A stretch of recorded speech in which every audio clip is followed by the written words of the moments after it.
this series today, part 2 of Greater.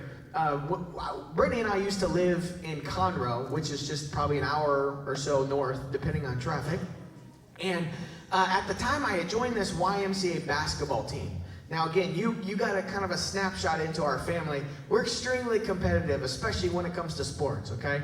We don't play around when it comes to sports. We expect elite athleticism, which has not been displayed even close to as much as I would prefer from our girls, but we still love them, okay. But Brittany was a great athlete, I was a decent athlete, so we like athletics. And I remember joining this YMCA league. It was actually a bunch of people in our church, so, but we were really strategic in how we picked it. It was a basketball league where all these guys were really, really good. And for those that have played basketball, you know, you can't just do one thing well. You got to do a lot of things well, right? We had people that were shooters on the team. We had people that were actually willing to play defense on the team. We had people that were fast. You know, we had people that could dribble. We had pretty much the perfectly stacked team. And because we had such a great team, we just kept beating these other teams. And I don't know, I haven't been to the YMCA around here, but our YMCA was really competitive. And we just kept winning and winning and winning, and it just brought me so much joy. But here's the thing. There's one person on our team that drove me crazy, all right? I'm not going to use his real name just in case he's listening to this, but let's call him Randy, okay? We'll just call him Randy. Randy's a great name to pick on today. Sorry if your name's Randy, all right? And Randy was about 6'8", okay? And for those that play basketball, just in general, that's tall. And if you have someone that's 6'8", you want to get them the ball, right? Because literally they can go like this, all right, and just take it in. Here's the problem with Randy, and I'm going to try not to just come down on Randy. It just makes me mad when I think about it right now, I'm just being honest. Randy wanted to play like a point guard. If you're not familiar with basketball, a point guard is the person who dribbles the ball, okay? Randy should have been a center, okay? He's 6'8", you should be a center, okay? You should be a center if you're 6'8", no matter what, okay? And I would throw the ball into Randy, because he would, he'd cut towards the middle, and instead of literally putting the ball up like this and just putting it in, you know what Randy would do? He wanted to dribble. He'd be like, yeah, he'd start going backwards. And I'm like, no, Randy, put the ball in the hole. That's what you're supposed to do. God made you 6'8". Do what you're supposed to. Okay, sorry. So I would throw the ball to him. He would dribble out. And here's what makes it the best. And for some of you that have played basketball, I don't know if this will frustrate you too. Randy wanted to shoot three-pointers, okay? I don't know if you ever play basketball with somebody who's that tall, okay? Now, here's one thing. There's a couple guys in the NBA that can shoot three-pointers. Randy couldn't shoot three-pointer, all right? But he wanted to shoot three-pointers. And I just remember being so frustrated. I'm like, Randy, everything in your DNA, when I look at you, everything screams, throw Randy the ball, Randy, dunk on somebody. I'm just like, but yet everything that you're doing is the exact opposite. It frustrated me so much. So we're in the championship game. It's us against the yellow team. I don't know. We were the blue team, they were the yellow team, whatever. And the yellow team was good, though. There were a bunch of guys that, literally all of them used to play former D1 basketball. So this is a good team. But we were still stacked, and we still should have beat them. So it's our last play. And I throw the basketball into Randy. Any guesses what Randy does? He was right under the hoop. The hoop was like right here. I throw the ball to him right here. I'm like, surely, Randy, you're going to get it for once in your life. You can do this, Randy. Come on, man. Throw the ball in. He takes it, looks at the hoop, and he's so tall, it's like he was just barely looking up. And instead of just putting it up like that, what does he do? He goes all the way back to the three-point line and shoots a three, and we lose the game, okay? Now, this is a church league, okay? Just keep that in mind. I'm a pastor at the time, so keep that in mind as well. And everybody it just was amazing to me. Everybody was like so cool that, oh, it's okay, I'm like, I'm not okay with this, all right? I was like, some people might thought I was a bad sport. I just looked at Randy. I'm not joking. I want to punch Randy. He made me so mad. But here's the reason. Because everything inside of me, we should have beat that team. And I'm still mad we didn't, all right? They won the championship, and nobody's been able to beat them ever since, okay? Just infuriates me. But here's the thing. We had all the potential in the world. We didn't capitalize on our potential. We didn't fulfill our potential. And what I want to talk to you today is not necessarily about basketball potential. I want to talk about your potential. Because I don't know if you've ever been in a situation like mine in your own life, but maybe you thought before, maybe you've been frustrated at yourself. Because you see yourself maybe being able to do this or accomplish something that of significance. But sometimes it doesn't happen, does it? Sometimes we have these huge dreams, especially in a season like this, it's 2020, we're setting goals, we have big dreams, all this. And we see ourselves, and sometimes we believe we can accomplish something, but we don't live up to our potential. And can I tell you, it is so frustrating when you have a sense that you could be something, and could do something, and could accomplish something, but you don't. Have you felt that before? It is painful to know that I could. Especially, isn't it crazy when you see somebody else around you do something, you're like, well, that should be me. You ever had one of those moments? I could do that. And yet so many people, God has given them such incredible potential, yet they don't live up to it. If we internalize that and throw it to ourselves, the question is this: am I living up to my God potential? Am I doing what I was put on this earth to do? Am I fulfilling that? And I would love in my life every single day to be able to say, yes, yes, yes. But if I'm honest, it's not always the case. If I'm honest, I don't always reach that potential. And this last week when I was going through God's Word, God showed me an insight, and I want to share with you, because what God oftentimes does is He sends people into our lives. And those people's main job, whether we realize it or not, is to help us reach and fulfill our potential. So many times what we do is we try to do things on our own, and we get frustrated. And sometimes we start blaming, and sometimes we start making excuses. And what God actually does, and we're going to read about this today, is God knows better than anyone what we can and maybe even should become. What He does is He sends people in our lives to help us reach that potential. So as we get into this day today, we're going to look at a guy named Moses. And Moses was actually doing things pretty well. Life was going pretty good for Moses. In fact, Moses was probably the most revered man in the world at that time. And yet he wasn't reaching his potential. Isn't it interesting? You can be actually experiencing success and still not be reaching your potential. And a guy comes into Moses' life, and everything changes. We're going to read about this. So if you've got your notes out, you can get ready to take notes. But I'm going to read here in Exodus chapter 18, and I believe we have it on the screen behind me. And here's how the story goes.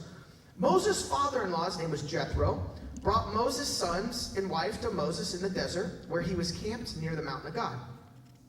And Jethro had sent word to Moses, I'm coming to visit you, and I'm bringing your wife and her 2 sons. Anybody get excited when your in-laws come in? All right, some of you. Who knows how Moses felt about that? And Moses went out to meet his father-in-law. Now, this is interesting how he treated his father-in-law. So I'm glad, sometimes my in-laws come, I'm glad they're not here today. So you're going to see how Moses treats him. I'm joking in saying that. You'll see. Because Moses bowed with his face touching the ground and kissing Jethro. That's not happening with my father-in-law, just so you know. But the point of it is he had a reverence, right? He had a respect for him. And here's what it says. It says, after they asked each other how they were, they went into the tent. And Moses told his father-in-law everything the Lord had done to the Pharaoh and the Egyptians for Israel, all the hardships they had on the way, and how the Lord had saved them. This is interesting. Jethro was delighted to hear about all the good things the Lord had done in Israel and rescuing them from the Egyptians. And he said, thank the Lord. He rescued you from the Egyptians and the Pharaoh and rescued you from the people, from the control of the Egyptians who treated Israel with contempt. Now I know the Lord is greater than all the other gods. And then Jethro, Moses' father-in-law, brought a burnt offering and other sacrifices to God. And Aaron and all the leaders of Israel came to eat the meal with Moses' father-in-law in God's presence. You can tell from this story, Jethro's a person that cares. He's a person that loves his son-in-law. He's a person that's willing to listen. Now look at verse 13. The next day, Moses was settling disagreements among the people. That's what Moses did this time. Fun job, right? Some of you may have to deal with that. It's called parenting, all right? The people stood around Moses from morning until evening. And when Moses' father-in-law saw everything Moses was doing for the people, he asked, why are you doing this for the people? Why do you sit here alone while all the people stand around from morning till evening? And Moses answered his father-in-law, because the people come to me to find out God's will. Whenever they have a disagreement and bring it to me, I decide which person is right, and then I tell them God's laws and instructions. And look at verse 17. Moses' father-in-law replies, what you're doing is not good. That's always fun, right? Easy to get defensive when we hear that, right? What you're doing is not good. How many of you would just say, oh, well, thanks for the advice, tell me more? Anybody? Let's look how Moses responds. Before he does, he continues. Jethro continues and says, you and your people will wear yourselves out. This is too much work for you. You can't do it alone. Now listen to me and I'll give you some advice. May God be with you. You must be the people's representative to God and bring their disagreements to him. You must instruct them in the laws and in the teachings and show them how to live and tell them what to do. In other words, Moses, you're doing some things right, but let me help you. Let me help you be more effective. You ever had somebody give you some advice? How'd you take it? Who knows how Moses could have easily taken this and gone, what are you talking about? I'm Moses. Do you know who I am? Let's look and see what Jethro says. Jethro says in verse 21, but choose capable men from all the people, men who fear God, men you can trust, men who hate corruption. Put them in charge of groups of 1,000 or 100 or 50 or 10, and let them be the ones who usually settle disagreements among the people. They should bring all the important cases to you, but they should settle all minor cases themselves. Make it easier for yourself by letting them help you. If God commands you and you do this, you'll be able to continue your work, and all these people will have their disagreements settled so they can go home. Now, after getting all of that advice, boy, that's some detailed advice, isn't it? It's like not only, hey, Moses, let me help you out here, buddy. And it's not just like an idea he throws this away. He actually helps him. He actually gives him like a full-out plan, right? It's pretty interesting. The real question is, how is Moses going to respond? How's he going to respond? How's he going to take this? It's his father-in-law. His father-in-law just gave him a whole bunch of advice. It'd be easy to go, oh, yeah, okay, thanks, Okay, gotcha. Or even, maybe you've done this one. You tell the person, yeah, sure. But then you don't do it, right? Well, take a look how Moses responds. He says this. Verse 24 says, Moses listened to his father-in-law. Interesting. And did everything he said. So it wasn't selective listening. He actually heard him. And Moses chose capable men from all the Israelites and put them in charge of groups of 1,000, 100, 50, or 10 people. And these men were the ones who usually settled disagreements among the people. They would bring difficult cases to Moses, but they'd settle all the minor ones himself, just like Jethro told him. Moses sent his father-in-law on his way. I'll bet he did. And then Jethro went back to his own country. Think about this. God sends Jethro into Moses' life for just this short season. And the real question is Moses willing to listen? Moses is. And as a result, it changed everything. It made Moses more effective. It helped God work through Moses so God could accomplish his plan in Moses' life. But you know what's interesting? God didn't just speak all this to Moses. He could have, but he didn't. How did he choose to do it? He chose to work through people.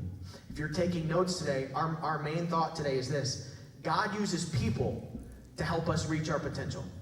God will almost always use a person in your life to help you reach your full potential.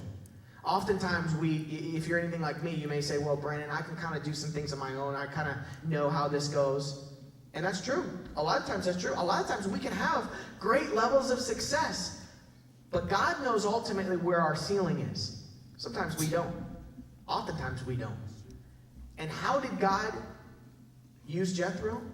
He used him to give Moses some advice. You know, we actually see this in Exodus 17, the chapter right before. God always uses people. Here's what we see in Exodus, and I'll read just a few verses. And this is some of you may remember this story where Moses was continuing to lift his hands up, and as long as his hands were lifted up, they would win the battle.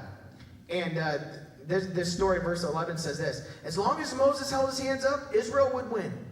But as soon as he put his hands down, the Amalekites would start to win. And eventually, Moses' hands felt heavy. So Aaron and Hur took a rock, put it under him, and they sat on it. Aaron held up one hand, and Hur held up the other. His hands remained steady until sunset. And Joshua defeated the Amalekites. God will always put people in our lives to help us reach our potential. The question is, are we willing to listen and hear from them? I'm going to let that settle for a second, because here's what I believe today.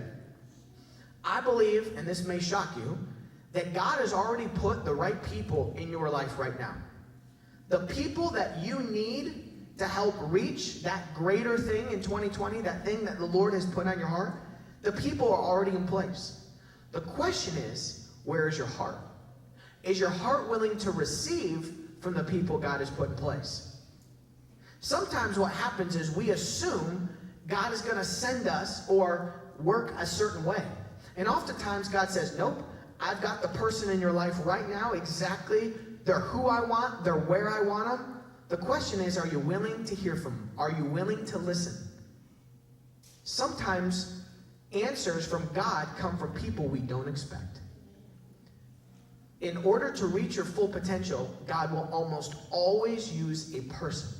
So today I want to give you 3 questions, and if you're taking notes, we have 3 questions that I believe in order to identify those people, in order to receive those people into our lives, we've got to deal with 3 core questions that we learned from this story. Here's the first question. Is this: am I willing to be teachable?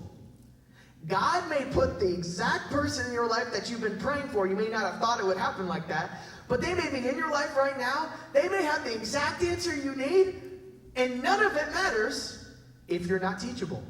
None of it. They could have the exact word that you've been praying for. They could have the exact sentence. They could have everything that you need. They could have the answer, and unless your heart is teachable and willing to learn and receive, all of that is wasted. God's heart for us is that we're people that are teachable. Now, this is hard, isn't it? It's just me, or it's being teachable hard. It's not easy. Let me share a couple scriptures with you. Mark says this: whoever has a teachable spirit, to him more understanding will be given. So if anybody want more understanding? I do. The Bible says have a teachable heart. Here's the rest of it though.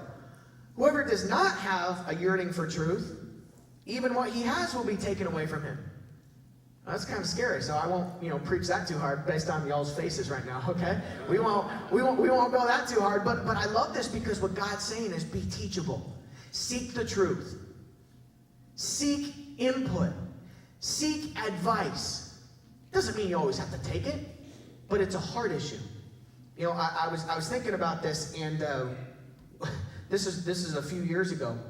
A lady came up right after service to pray. And, I was getting ready to pray with her, and I was asking her, how can I pray for you? And, that type of thing. And to make a long story short, she shared with me that she had a certain type of sickness. And she had this for a while, and she believed it was stress-induced, and she just was kind of rolling this out. And I said, okay, let's pray. And right as I'm getting ready to pray with her, this doesn't happen very often, but it's like the Lord downloaded a thought inside my head. And again, this doesn't happen crazy often, but once in a while, the Lord will speak something on my mind. And to be honest with you, I didn't know how to take this, because what came to my mind is the reason she's sick is because of her attitude.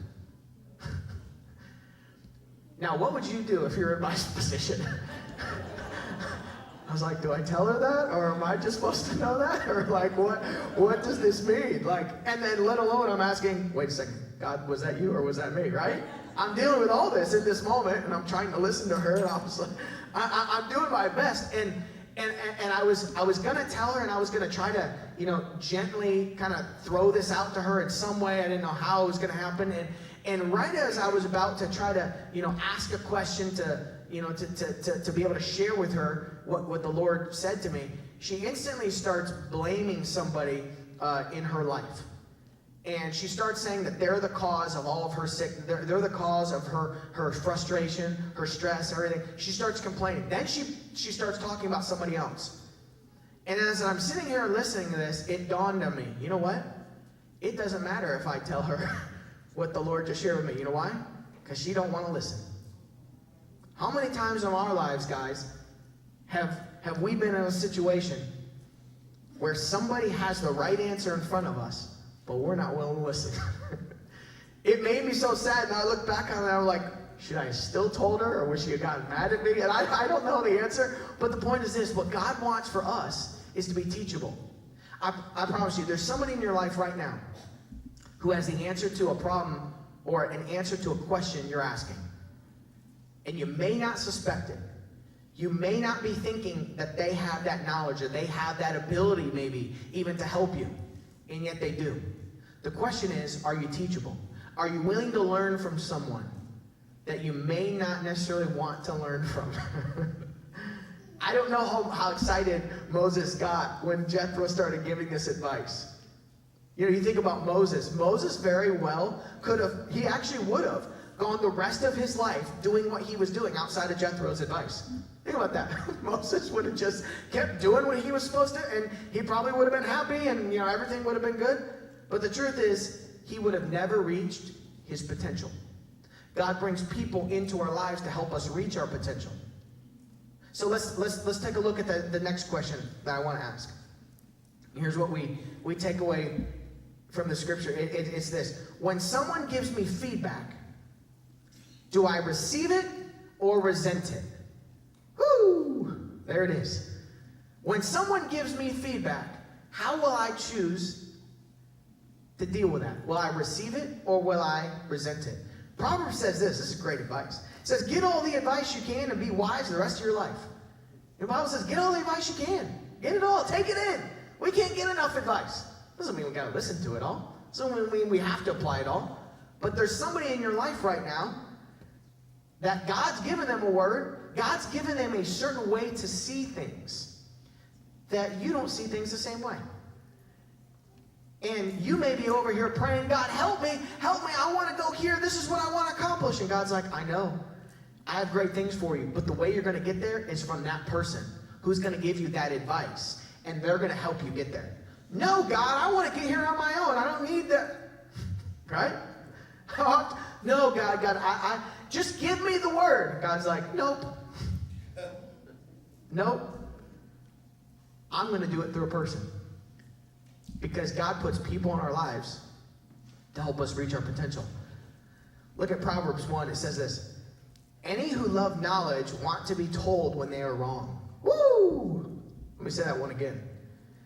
Any who love knowledge want to be told when they are wrong.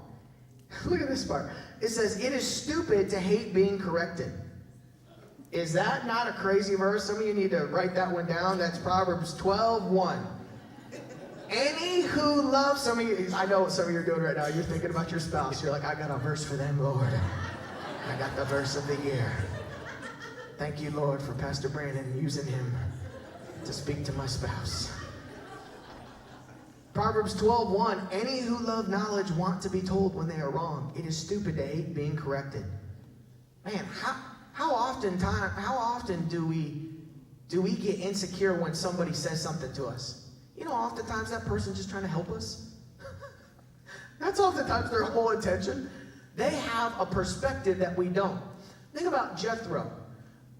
Jethro had the ability to come into a situation, observe Moses.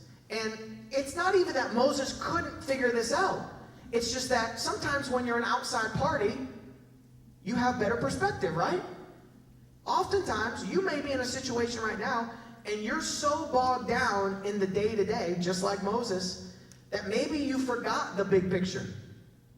And Jethro came in and he's like, hey, Moses, you're thinking too micro here. Let me help you think a little bit bigger. Let's go macro for a second. There may be somebody in your life right now who's able to give you advice based on their perspective. Jethro had that ability because Moses was so bogged down with the tasks, so bogged down with the functionality, so bogged down with making it happen. And God says, all right, here you go, Jethro. Help him out. Help him out. Moses actually became more effective. But in order for him to become effective, he couldn't resent the feedback. Let me ask you, when somebody gives you feedback, do you resent it or do you receive it? How do you respond to it? You know, so often, if we're honest, we get defensive so quick. And it's like, wait a second, what if God is speaking through that person to you? You know, for some of us, God may have been trying to tell us stuff for years, and we just don't want to listen. Right? It's like, I know it's true, but I don't want to hear it. Will we resent it, or will we receive it? Let me give you an example of this. When I think about, I'll give you an illustration. When I think about that, I think about playing football. I guess today's sports day. I don't know. Or maybe it's just, I love sports. But when I think about that, I think about, it's kind of like that with a football. When somebody throws a football at you, there's a couple ways you can take it. Where's my football? Jason, throw a football at me. Let's say, okay, hold on. Let me just brace myself for this. Okay. When someone throws a football at you, there's a couple ways you can take it. The first way is you can resent it. So go ahead and throw it at me.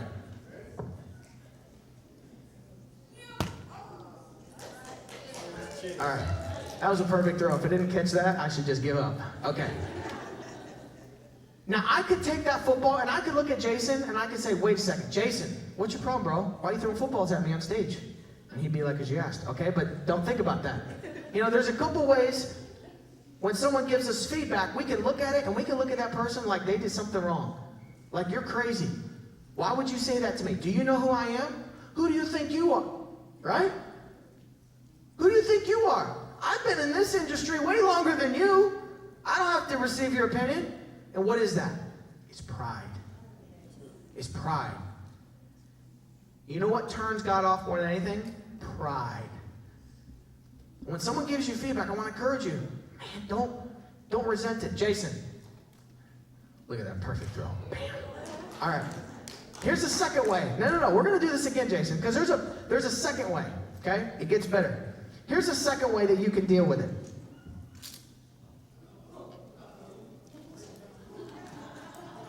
You put super glue on those? I think he grabbed the kids one. I'm not going to be able to get these off. You'll just have to baptize him.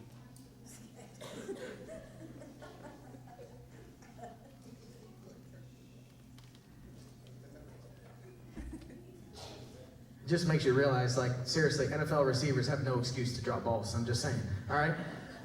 If you could feel how sticky these are, it's crazy. But the second way, when someone gives you feedback, is instead of resenting it, you can receive it. Now, I got my receiver gloves on. So as soon as I put these gloves on, what am I thinking about?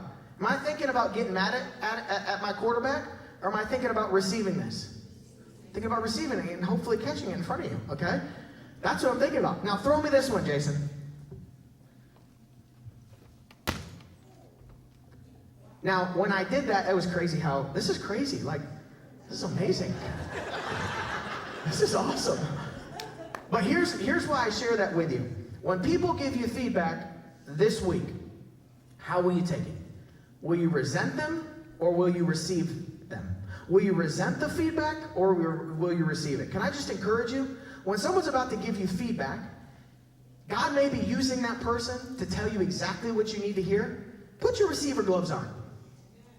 Put your mental receiver gloves on. Okay, here we go.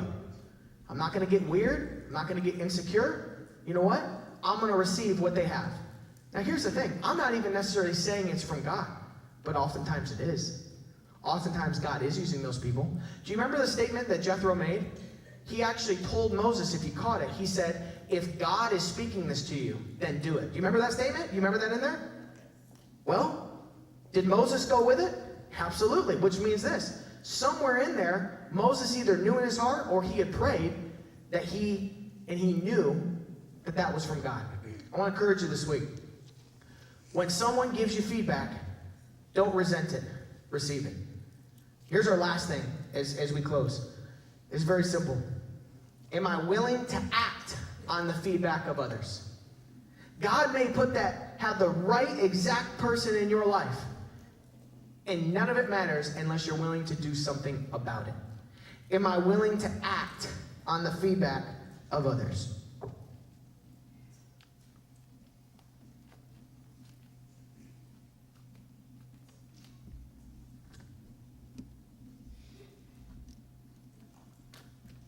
Sorry, I just couldn't handle it. Let me share a verse with you as we get ready to close. It's found in James 1:22. And here's what it says. It says, do what God's teaching says. Don't just listen and do nothing. Have you done that before? Have you listened and done nothing? I have so many times. That's not God's desire. Look at what the rest of it says. It says, when you only sit and listen, you're only fooling yourselves. God may have brought the right person in your life right now. You're saying, hey, are you willing to do something about that feedback they gave you? That advice they gave you? That boss that drives you crazy? That you've invalidated their opinion because you don't like them? What if they're the very instrument of God? What if they're the very person God's using to try to teach you something? Your neighbor who drives you crazy, who made a remark to you that made you not like them, what if they're actually right? What if God's trying to use them to speak something to you? Your spouse, what if they've been telling you something and you've been just kind of ignoring it? And maybe you looked at it like, that's whatever. But maybe God is literally trying to tell you something through them. Am I willing to act on the feedback?